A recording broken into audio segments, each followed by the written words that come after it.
Hi there, my name's Mindy and I'm here today to give you some insight on how to take the Foundations of Reading exam.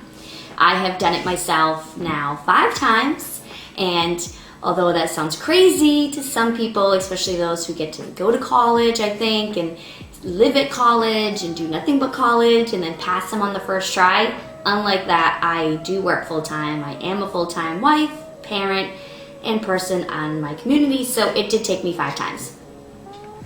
These tests are not easy. I've heard multiple people at multiple times say that they had struggled and not passed the test. So after 5 tries, I think I've got an idea and a handle on how to exactly study for it. So first and foremost, don't beat yourself up if you don't pass the first time. I recently, before my 5th exam, I went online and I YouTubed and watched every video and resource out there other than printed resources. So I'm going to give you some assistance as to what those look like. I have watched professors teach how to do this course and do this exam, and I found that they too really didn't have great answers. From what I gather, they don't even at their age needed to take the exam because MTELs didn't exist until probably 15 years ago now, maybe a few more years than that. So they were kind of like grandfathered in. So from what I think, if you can't take the exam yourself, how can you teach it? If you didn't have to do it, how can you teach it? And the 2 professors I saw on YouTube, they didn't have very good answers when people were asking them, like, well, what do I do for this or that? So that's what I'm trying to do for you. So hopefully I can help you. I have a study guide. So I'm going to show you all the resources I had gathered and used during my process. So first and foremost, I bought this MTEL Secrets Guide. Okay? It is a great source. It repeats itself quite often. So after you've read 2 paragraphs, you might be like, wait a minute, didn't I just read that? But you do. It literally repeats itself throughout the entire book. It's not very thick. What I liked about it most is the different categories. And I noticed on all the exams that I had taken, my reading assessment and instruction was my weakest area. So you can like literally go to that area and just study that area. What I didn't like, it wasn't really in layman's terms. The jargon was pretty thick. I felt like I was always looking up new words, and who has time for that? Like my vocabulary, at this point in my life is what it is. And so now I have like 100 pages of vocabulary now on top of that. Ugh. So also what I liked about this book is at the end there is a 100 multiple choice question, which is not like the one you'll find on the MTEL website. So now you have another source. That's great. So again, it's the Foundations of Reading MTEL Secrets Study Guide, which I will be selling somewhere online because I no longer need it. Boom.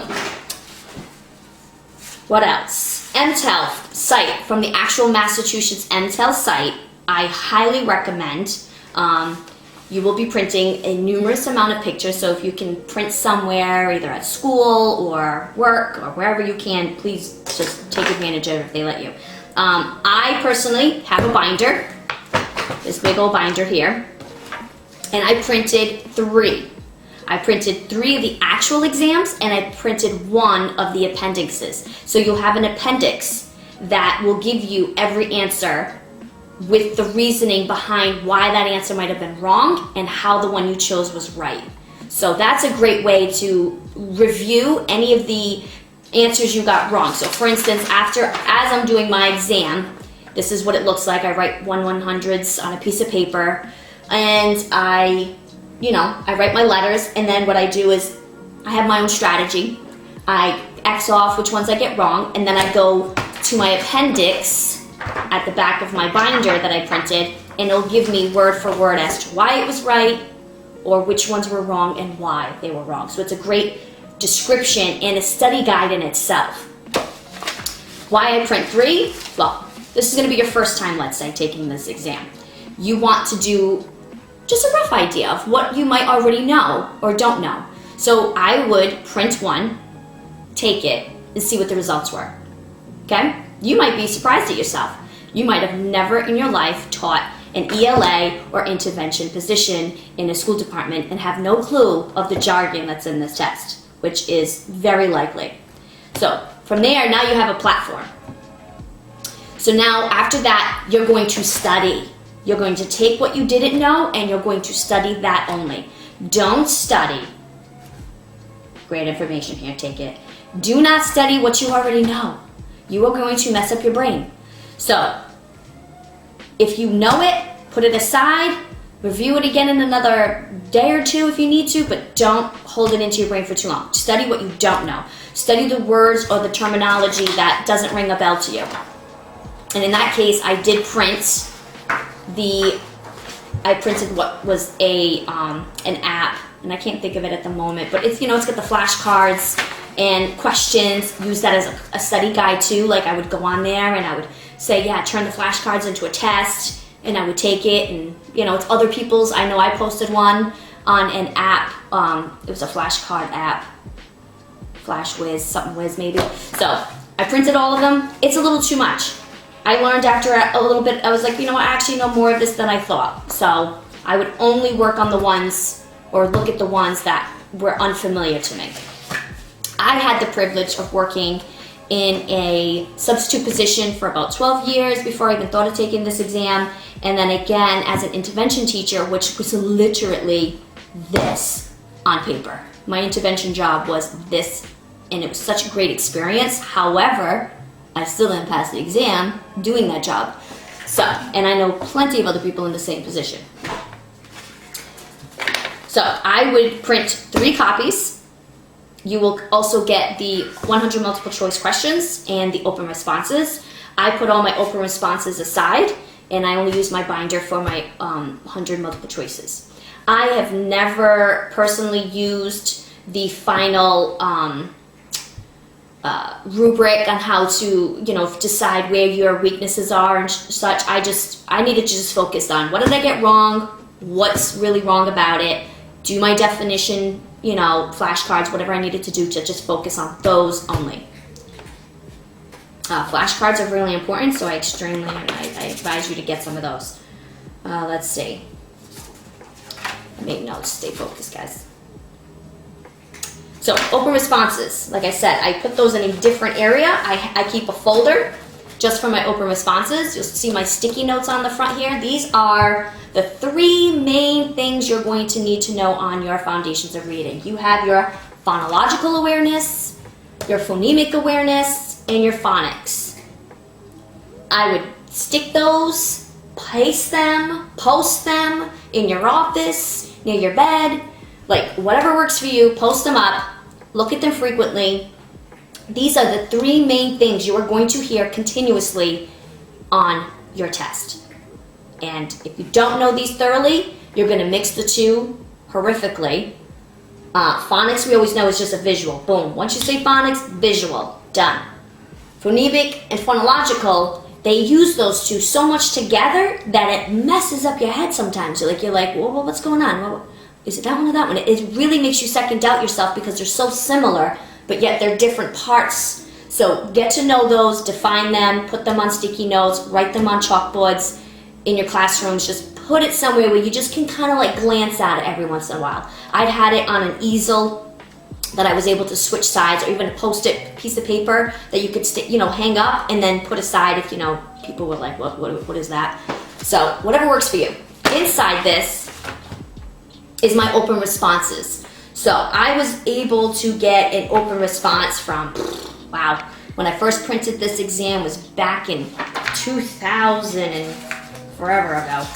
And it had a much different open response example than the one that you can print now, which is great. I love multiple examples. And yet, it's too bad they don't change them up every year to kind of give you some ideas. I'm going to give you the hugest pointer, for though none of you have taken the exam yet. The 100 multiple choice questions are going to change, most likely. But if let's say you took the exam and then you're like, bummer, I didn't pass, you find out 3 Fridays later after you take it, now you have the opportunity to sign back up, and I think you have to do it within, you can do it within after 2 weeks of taking it. You can't take it any sooner than that, but you can take it as many times as you need to, because, it's all about those Benjamins. So, you sign back up, and you were able to now probably get some of the same questions. Like, you might get lucky. There might be some questions on there that you're like, hey, I just saw that one last time. So if you're good at remembering and absorbing, unlike myself, and retaining things that you might have seen on a screen for 3.5 hours, then good luck, and hey, you might figure it out. But you'll notice in between longer periods of time, that could be a whole nother 100 set of questions. So there is never a chance that, you know, you're gonna just be like, woohoo, same exam. But these, the open responses, awesome. So you can't, like, I don't even know how I could fail the open responses because you study them like crazy. They require you to at least have 300 words per response. I try to always aim for 5, you know, less is not more in this situation. The situations, the storylines are different, but the actual way they put it is the same. So for instance, this one is all about grammar use and deletions, and they give you a key, just like on the exam. You'll see this key, and they'll show you all the errors. Like if you were doing like a Dibbles exam or something, it's a lot like that. And then you'll be able to just decipher. First thing you do, make a T-chart. You'll have that little plastic notepad thing they give you with a really cool marker. I love those markers. And you make a T-chart, and I put down all the errors, and on the other side what those errors were, are controlled, vowel deletion, vowel diphthong, you know, like whatever you've learned and you studied, you're now going to go, errors on one side, what exactly was that error? And then bam, all the main concerns are going to pop out at you.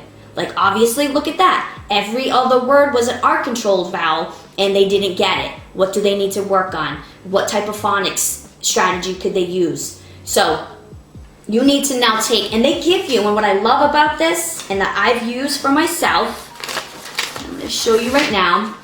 So this would be my whiteboard at school, okay? And on this is both parts of the writing.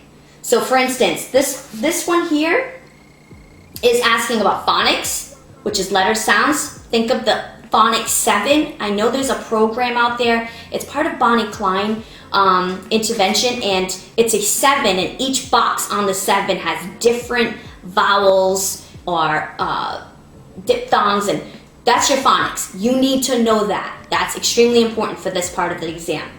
Then you have analysis of word structure. I broke that down. It's a multi-syllable, could be compound, inflections, ed, ing, s, etc., bases, roots, suffixes. That's your word analysis. You're going to analysis of word structure. You're going to need to know that. Then you have your context clues. Do they self-correct? Do they have semantic or syntax? Meaning semantic. Do they know the meaning? Does it make sense? Syntax. Does it sound right? Does it look right? So context clues, important. Going to need to know that. Identify sight words, regular and irregular, okay? And knowing what those look like, a difference, because that is all of this. If you don't know those 4 things, which they do ask you on the exam, word for word, same thing, do you know, can you now give us answers about phonics, analysis of word structure, context clues, identify sight words. They're gonna put those words on your exam. The first thing I do, I walk into my exam, every time, I take out that plastic notebook they give you with that awesome marker, and I start writing those terms with definitions. And then I go right through all the multiple choice, like I skip them, and I go right to the open responses, and I start writing my open response. Knowing that information is still right there in my brain, I just use it. Because not only when you start writing your open response and reflecting onto these terms that are just like so prominent in your mind, you're going to start developing all these other confident things that when you start doing the multiple choice, you're gonna go, oh yeah. It starts to like just come back to you after you're flowing with your writing. So do that process. For me, worked, and I loved the idea. So do that, and those 4 were just for this particular one, okay?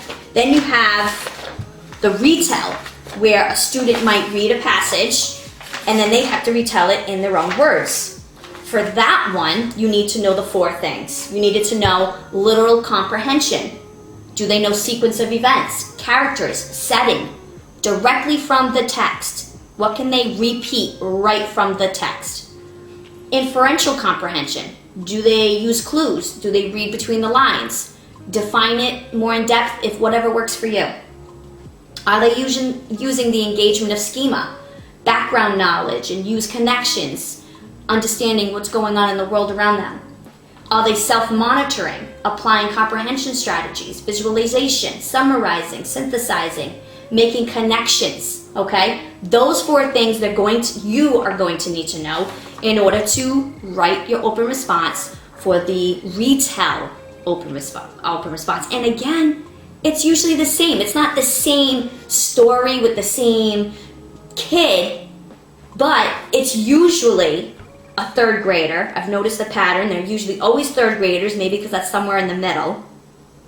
It always asks, reading, using your knowledge of reading comprehension, please tell us literal comprehension, inferential comprehension. They already give you the terms. You just need, like I would do, put them on the plastic notebook with the cool pen and write it down. Get it out of your brain on paper, and now go to that response and start answering it. They're going to always ask to identify and discuss a weakness and a strength. As a teacher, we should know already that we always want to start with the strengths, right? Because, we're trying to be nice. So, once you get to this part, you need to reinstate the question, just like we teach our students, reinstate it right off the bat. Then start with your, maybe some mumbo, how you found that, Joey has, a few weaknesses and strengths, or strengths and weaknesses within his reading comprehension, other than reinstating that question.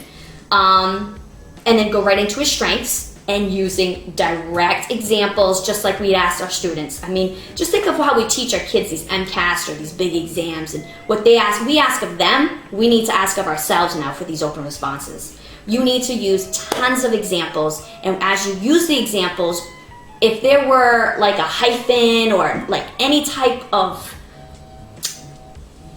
tool that they used to describe a word or show you a word, you need to do it exactly the same way, like copy it. And they have a toolbar that comes down, and you can use all the little hyphens and doodads on top of words, okay? And I'm not using the terminology right.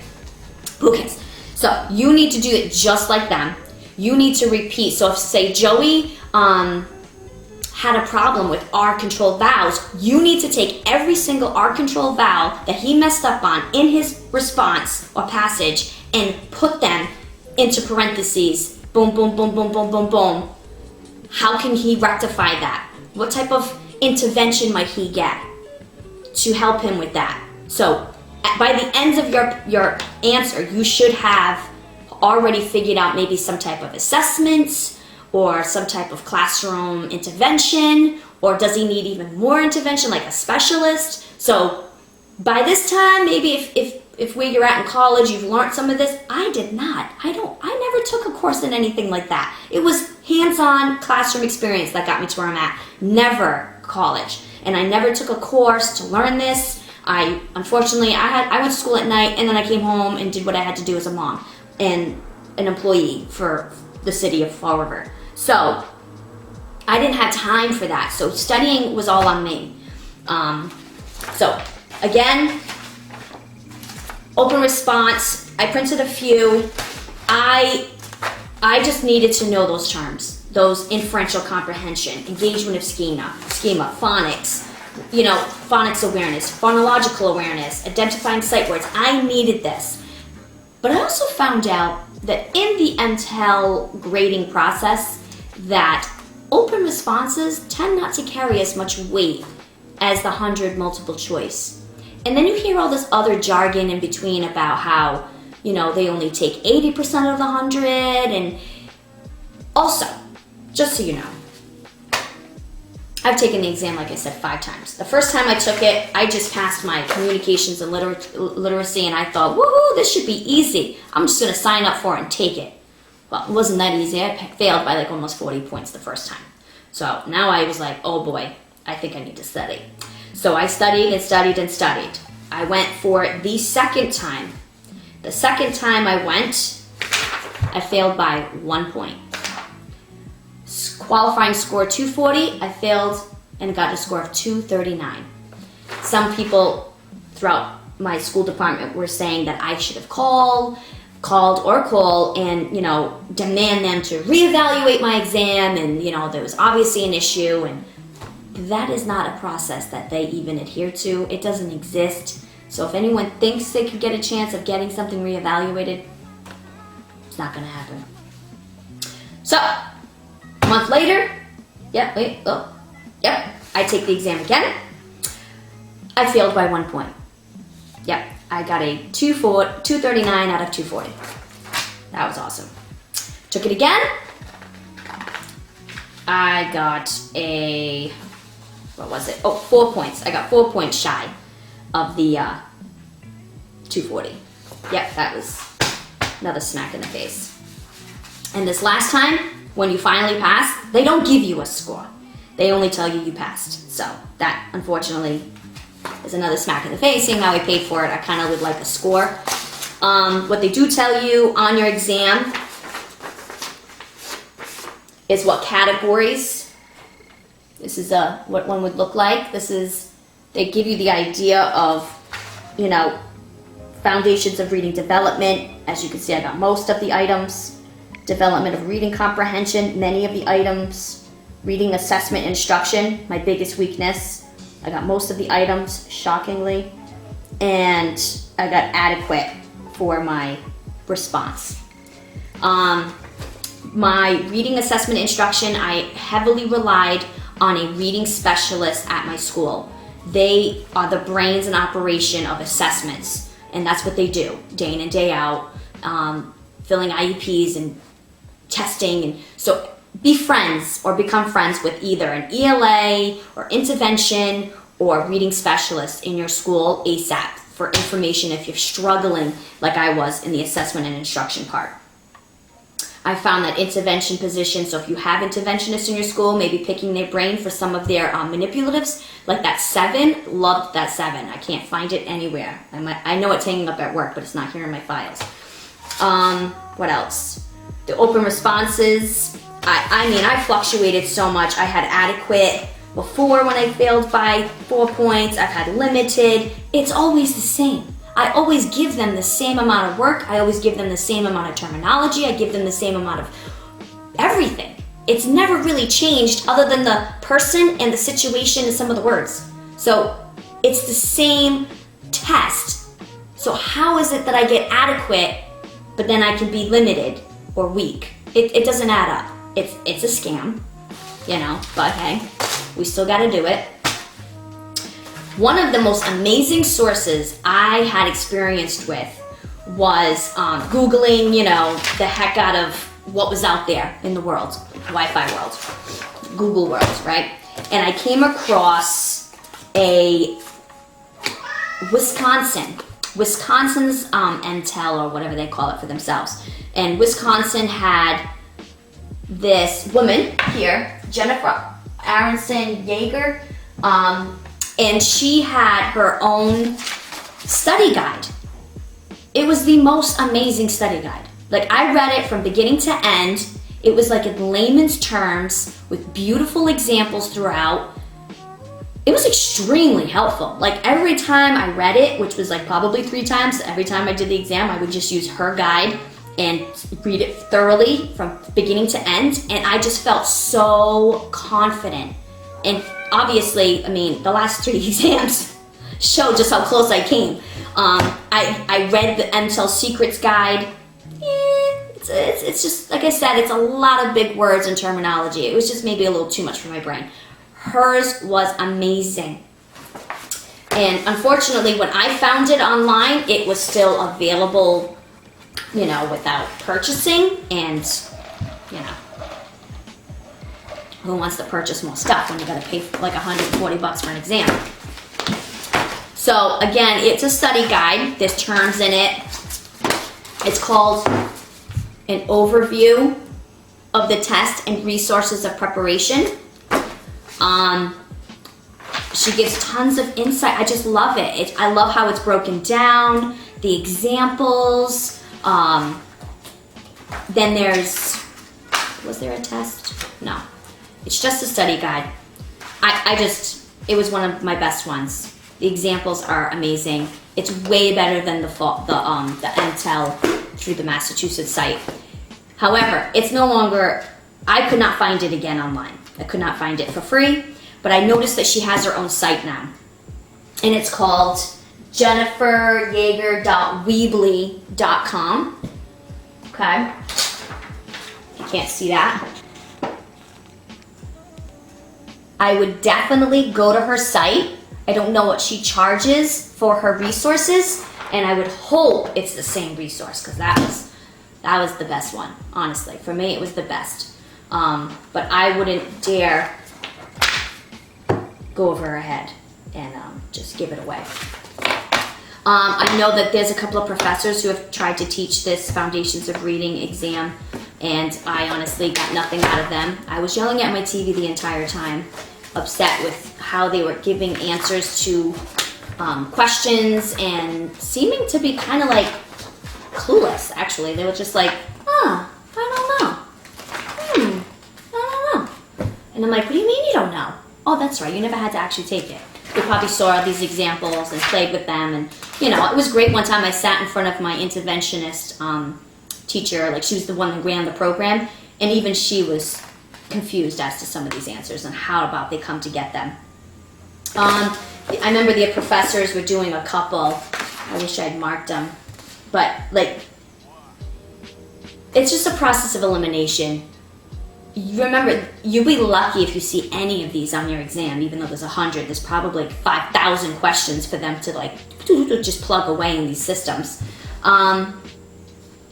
You have to know your phonemic, your phonological, and what phonics is. Phonics, I mean, come on, let's be serious. That one should be kind of easy, but the other two can be misconstrued. And when you see these questions and they repeat, and then those words are constantly being pushed out there, it starts to play mind tricks on you. So be careful of that and just be confident in those. Use those as the flashcards if you're just like, you know, get that 7 to break down what phonics looks like. You should know, you know, you got your R-controlled vowels. You should know inflections, well, obviously that one. That's not on the 7. You have R-controlled vowels, you got vowel teams, you have long vowels, short vowels, what else? Diphthongs, digraphs, like you have to get the 7, you have to find it, talk to some interventionists. It's a great way to study just the phonics, and you're going to need that badly when you do your open response that asks, you know, Johnny didn't get this right, that right, and breaking that all down. You need to use, throughout my open response also, if they said phonics, you need to use that word in your open response and then break it down even further. So Johnny's phonics concern is our controlled vowels. Show all the examples in the passage to prove that. In analysis of word structure, I know Johnny has a problem with multi-syllable words. Write them all down. Take them all out of the text they show you and put it into your open response and give examples as to how he might be able to fix that. You know, maybe Johnny works with flashcards, and in a small intervention group, he would better comprehend multi-syllable words. At the end, no matter what response you're doing, this overall, what is the overall result for intervention, and is it going to mess up his reading?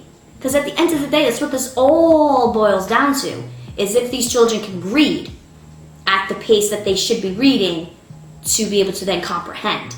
So if you notice these huge gaps in either or open response, like, ooh, this kid's really bad at like simple, you know, syllable words and compound words, and oh, you know, this kid, he doesn't grasp any literal comprehension at all. Well, then they're not going to read well, and they're not going to comprehend well, and then they're going to be behind. So you need to mention that in your open response. Like, overall, this is going to jeopardize his comprehension because of the lack of, you know, make it professional, sound good. I'm just winging it as we talk. All right. I think day of exam, that's what I wrote. Once you signed up for your exam, what to expect. So different places, different rules. I go to a place here close to home, and I go in, I have a piece of gum in my mouth, because that's my mind mentality. I need to have a gum in my mouth. It helps me concentrate.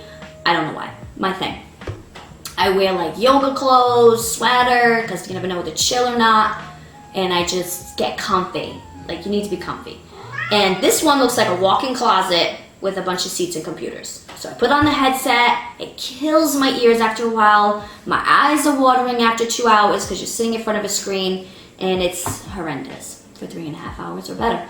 So don't get questions. I usually walk into the waiting room if I'm early, which I always am, and I have my notes, and I study, and then I shove them in the locker, and I get locked down inside of a closet. So I decided, because I wanted to take a 2 o'clock exam, during the week, I would go and take an adventure to a new facility. I go in there with my notes, because I'm an hour early, and they said, oh, we could take you now, and I said, okay, and I put my notes down, and I'm just gradually looking over at them, and then they says, you can't be looking at your notes. Oh, I said, but I'm not in the text room. And she's like, no, you're not supposed to look at your notes. They shouldn't even be in here. I was like, that's crazy. I'm like, I've never heard of such a thing. Wait, cat needs to get out.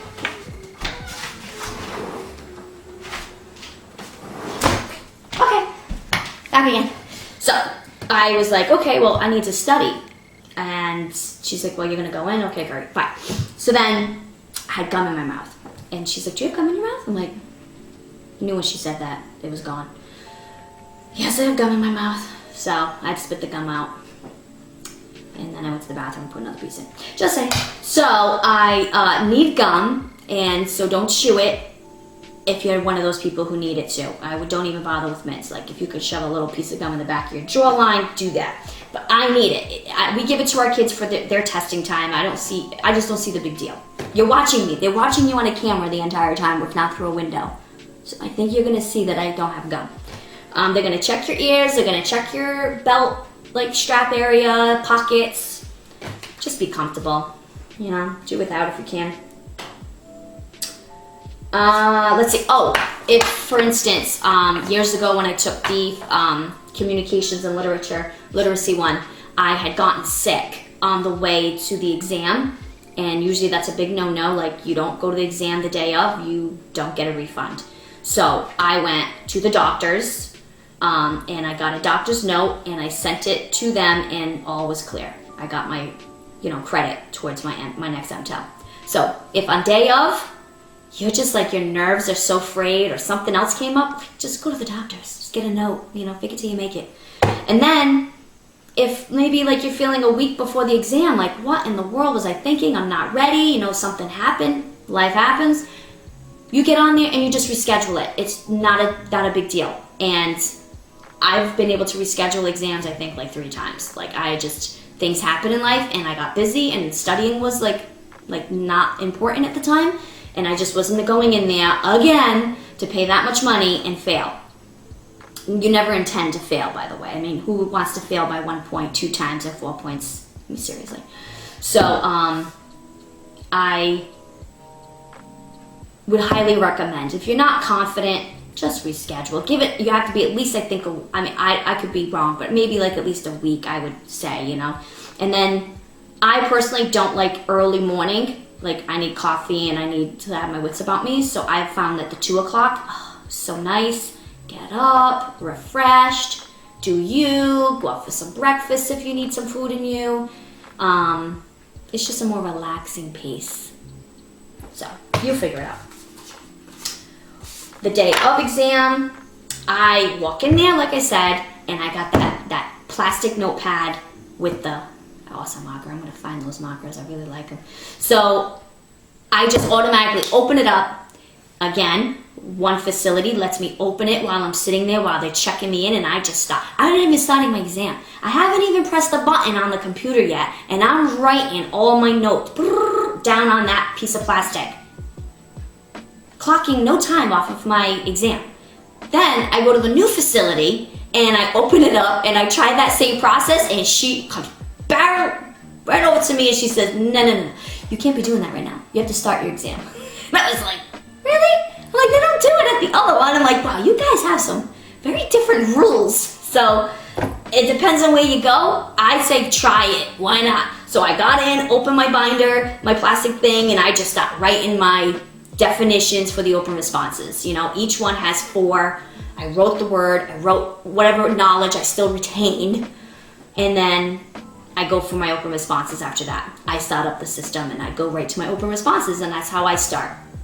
I feel like, again, open responses is a way to reflect, and then when you go back to your multiple choice, you might start gathering additional information. You're like, ooh. You pull something from that or pull something from that, and then you go back to your open response and you plug it in. You're like, oh yeah, I forgot about that terminology or that way of saying or doing something. I'm gonna use that for that open response. That's already kind of done. So hey, add some more words to your 300, or like I said, always go more. I at least try to go for 5. And I mean, what better way? So I think at this point, my friends, that I hope I've made and helped, you know, if there's anything else you want to know or hear, I mean, I was gonna try and like go over some of these questions and give you reasons as to why they are what they are. So I'll leave that up to you if you think you want any additional help with that. It's pretty self-explanatory, especially if you use the appendix, if you've copied the appendix.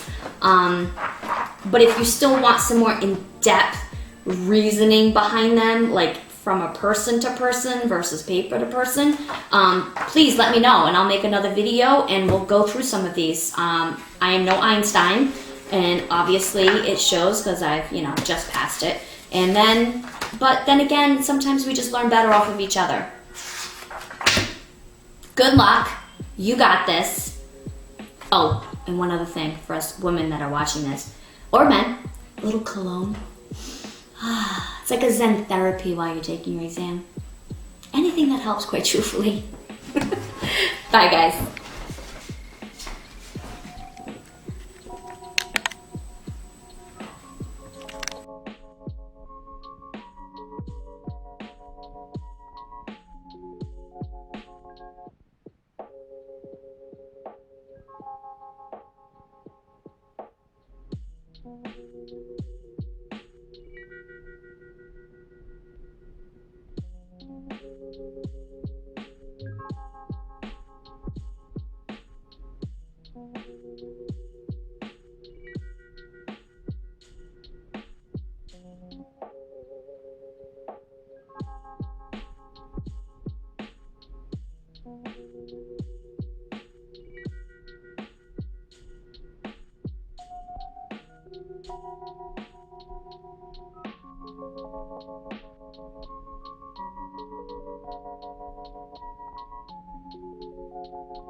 so lonely, and a smile from you might make these blues go away. A smile from you might make these blues go away.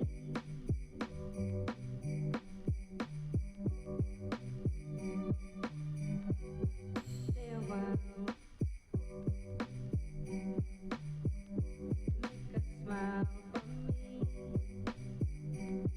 Lately I've been so lonely, and a smile from you might make these blues go away.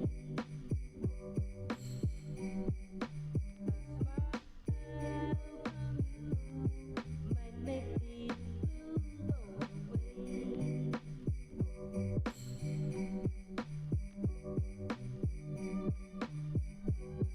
Stay a while with me.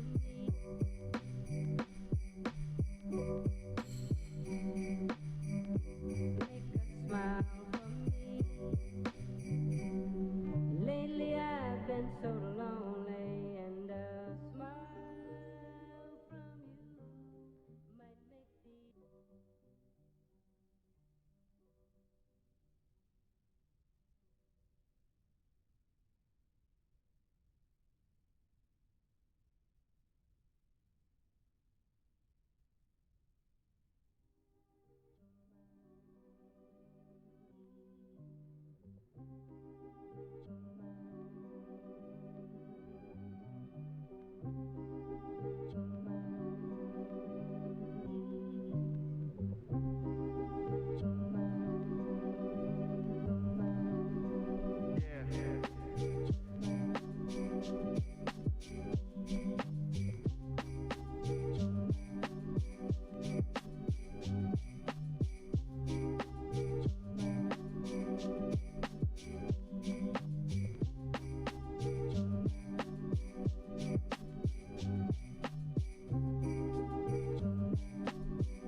Yeah.